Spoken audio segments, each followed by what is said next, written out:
Welcome to this explainer. Look, if you've ever found yourself totally tangled up trying to remember which rule applies to HCF and which one goes with LCM, you're in the right place. Today, we're cracking the code on finding the highest common factor and lowest common multiple, and we're going to do it without the usual math anxiety. We're diving into a highly visual, incredibly logical strategy called the vertical branching method. By the time we're done here, you'll have a foolproof system you can literally apply to almost any set of numbers.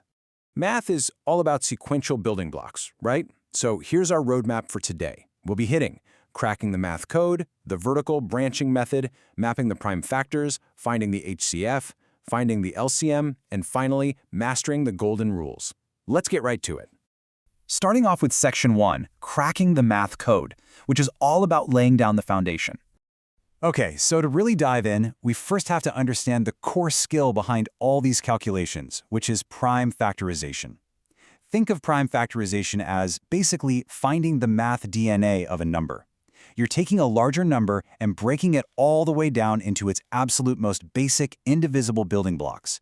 You know, prime numbers like 2, 3, and 5 that just can't be divided any further. When we strip a problem down to its simplest components, we totally remove the guesswork. To show you exactly how powerful this is, we're going to use 24, 36, and 60 as our anchor numbers today. Moving right along to Section 2, the vertical branching method, or, as I like to call it, building the trees. So let's see how that math DNA translates into something really visual. Check out the top of this tree, where we start with our first number, 24. We split that into two manageable factors, 6 and 4. But wait a second, neither 6 nor 4 is a prime number, so we have to keep branching.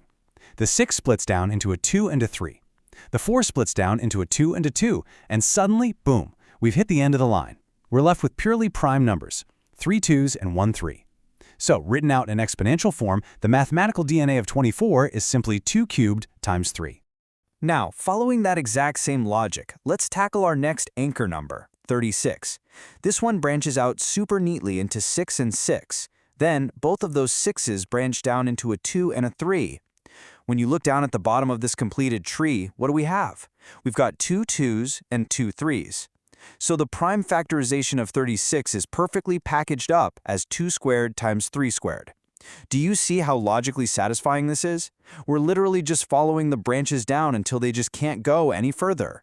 Finally, let's look at 60. Breaking this one down actually introduces a brand new prime factor into the mix at the very end of our branch. Watch this. We start by splitting 60 into 12 and 5. Now, 5 is already a prime number, so that branch, totally finished. But the 12, well, that needs to keep breaking down. It splits into 3 and 4. The 3 is prime, so that branch stops. The 4 splits one last time into 2 and 2. So gathering up all those prime endpoints, we get 2 2s, 1 3, and 1 5, meaning 60 equals 2 squared times 3 times 5. And just like that, we've successfully sequenced the DNA for all 3 of our anchor numbers. On to Section 3, mapping the prime factors, where we get all this data organized.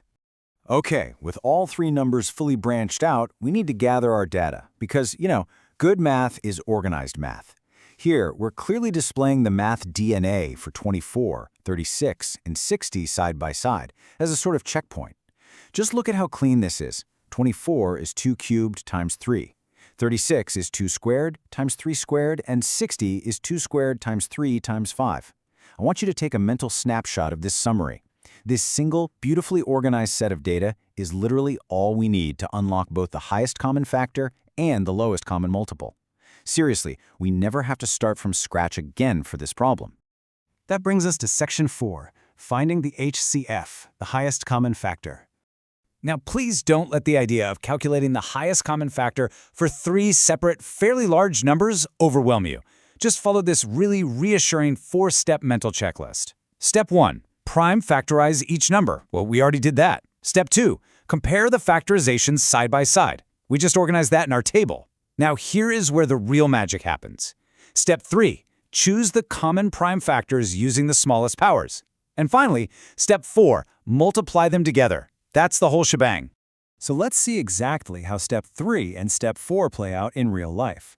Looking at our common primes across 24, 36, and 60, we have to ask ourselves, what base numbers do they all share?